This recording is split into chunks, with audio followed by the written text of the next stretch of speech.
Creating a Dutch door creative journal or planner spread can be harder than it looks to make both sides of the Dutch door symmetrical. Today I'll teach you my method. Hi, I'm Amy with Amy Plans Things, and here are the stickers I'll be using in this tutorial today. Fall Whimsy, Fall Whimsy 2, and Rustic Wood Rounds, all from Katelyn Plans. You'll also need a journal or planner and some pens. I prefer MILDLINErs, but you can use whatever you'd like. Today I'm choosing 2 MILDLINER colors that match these stickers, just kind of the wood colors. And then also you'll need some kind of cutting tool like scissors or something like that. Basically what a Dutch door spread is where one of the pages has been cut down a little bit to kind of make that illusion of an actual Dutch door, which have half a door essentially. My trick for making this layout properly, being symmetrical on both sides, is to pick your stickers ahead of time carefully. Find stickers that you think line up in terms of size and shape. So what I'm doing right now is taking the backing off an old sticker sheet that I finished. You could use wax paper instead, something that you can put the stickers on that they won't stick to like completely, so you can bring them back up. So I'm using this sticker page, and what I'm going to do is lay out stickers side by side that are similar sizes so that one of the stickers can be on the front side of the Dutch door and the other can lay down pretty nicely on the back side. So like I'm just picking up stickers and then putting them down when they look like they're similar. I have sped this up a little bit obviously because it just may take too long and I don't need to explain it for the amount of time that it actually took me to do it. But I wanted more than just the wooden rounds, so I'm picking out some stickers as well that look similar in shape, at least on the side where I'm going to be making the cut for the Dutch door. So now at this point, I am going to start laying stickers down on one side only. So I'm going to take the sticker that I want to be on the front and then lay down the entire panel of stickers right there. Then I'll make the cut and then I will check in and try to lay the stickers down on the back.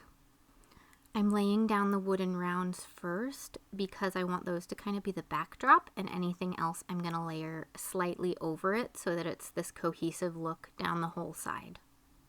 This pumpkin floral sticker doesn't quite match up with the other ones, but the edge of it did look like it might fit pretty well with one of the others, so I wanted it in there because it is such a unique and fun sticker.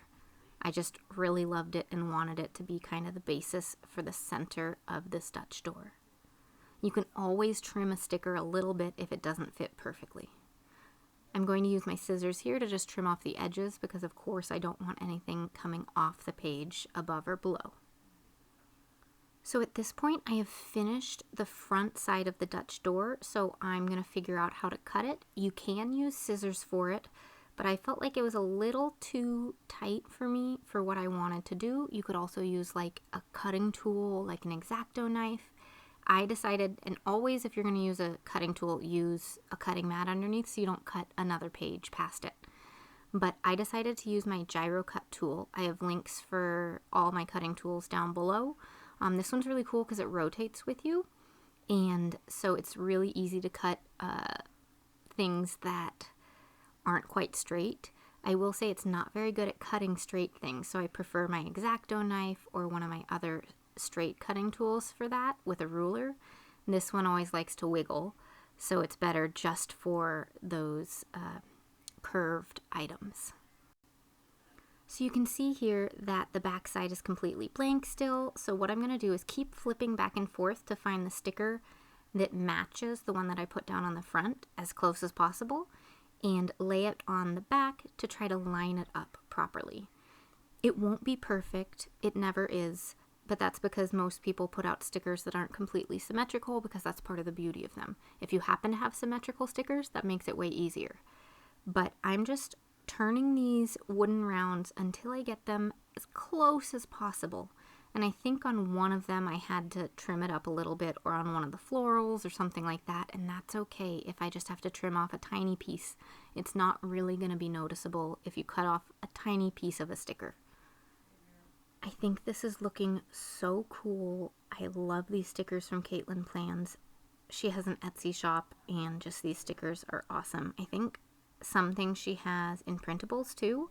These were mailed to me, but I think you can get them, or some of them, downloadable as well.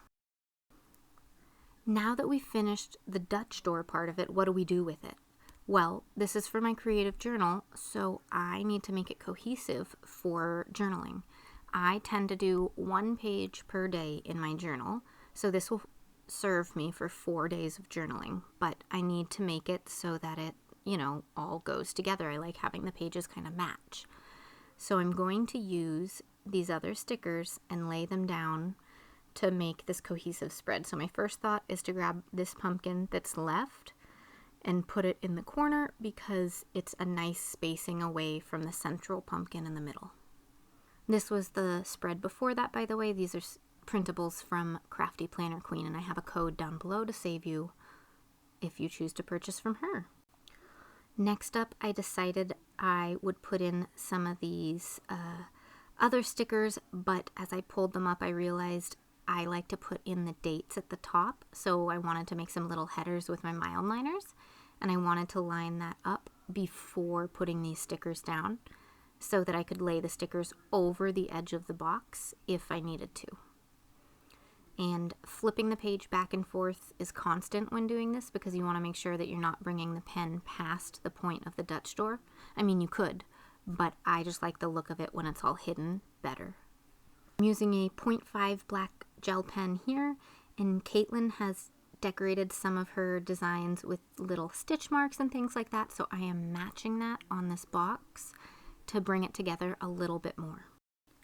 I thought it would be cute to have this branch coming off the brown box, so that's where I put it, and then put some florals down below it to add some more color to that side of the page. So I needed to get the rest of the headers in, so I'm using the other neutral MILDLINER here to do a similar box with the stitch marks and the highlighter, just to make it consistent from each side. I like having consistency in these spreads and kind of, as I've said, have them symmetrical, so it's not just the Dutch door that's symmetrical, it's the full page. To add a little visual interest, the other header for the date I did with just a line, and I'll write that in cursive or something like that when it comes time to it. Then I wanted to get these quotes down. I love these cute little quotes, and I put one at the bottom and then one at the top, just again to, even though it isn't completely symmetrical, it adds some nice balance. So here I decided to add a little line on the outside of the Dutch door, and I did it in the other color on the other side. And so the reason I did this was it was going to be pretty hard to line up the stickers exactly how I wanted them. I didn't want them coming too far in because I was starting to run out of stickers.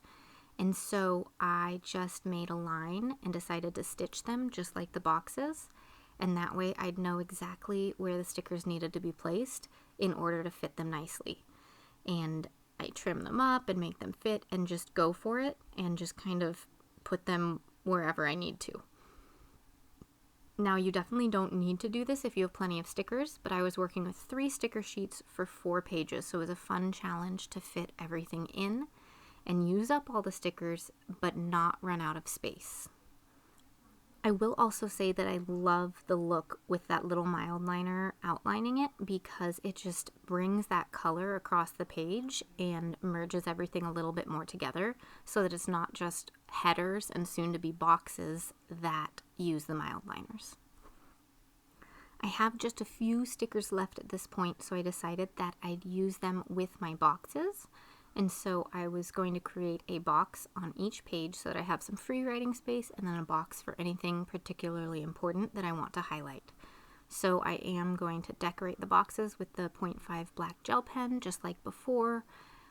I love doing this because it just adds a little bit extra to each box when you're creating your own boxes. And then I'll use a sticker on each box in order to just add a little visual interest and bring the edges of the page inwards with the matching stickers. I did switch up the lines that I was drawing on these boxes just to add something different because I was tired of doing the stitching, but I do love always having them decorated in some way with that pen. These pens I found on Amazon. They're similar to Muji pens, if you're familiar with those. And so I got like a 12 pack on Amazon for pretty cheap, and I really, really like them. I'll try to remember to link them down below. I don't think I've added them to my Amazon storefront yet, but I'll try to remember to. Anyways, this is the completed Dutch door spread. I hope it was helpful for you to see how I make these symmetrical. You can also do this in your planner by adding a filler page and doing it that way. But thank you so much for hanging out with me today. Let me know any questions you have down below, and I'll see you all next time. Bye.